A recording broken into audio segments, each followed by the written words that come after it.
आसंता काली 78तम स्वाधीनता दिवस पालन करिब समग्र भारत वर्ष।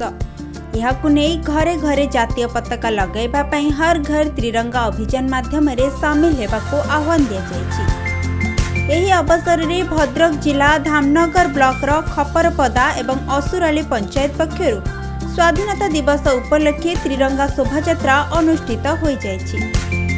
एही त्रिरंगा शोभायात्रा रे छात्र छात्री समेत स्वयं सहायक गोष्ठीर सदस्य जनसाधारण त्रिरंगा पताका धरी जातीय संगीत गान करी बजार परिक्रमा करी शहीद होइथिबा अमर शहीद स्तंभ रे पुष्पमाल्य अर्पण करथिले। आज सारा भारत वर्ष रे घर घर तिरंगा ये तिरंगा यात्रा होछि।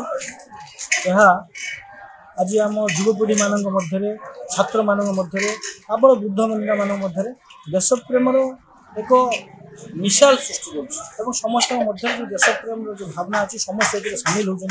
आगुरी कौन होता ना स्वाधीनता दिवस पालन होता प्रत्येक ऑफिस रे पालन होता कोई स्कूल पालन होता स्कूल पिला माने अगस्त 15 स्वाधीनता दिवस पालन करते। भारत प्रधानमंत्री नरेंद्र मोदी घर घर तिरंगार जो यात्रा आरंभ कर आज उत्सव परिणत होती।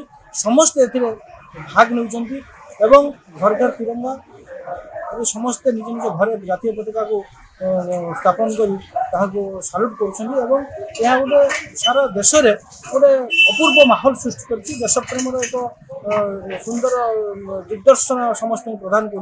स्वाधीनतार 77तम स्वाधीनता दिवस उपलक्षे आज जो आमर सरकार तरफ स्वाधीनतार अमृत महोत्सव घरे घरे तिरंगा उत्सव आम समस्ते एकजुट होमर जो मैंने स्वाधीनता संग्राम थे सरदार मुरलीधर पंडा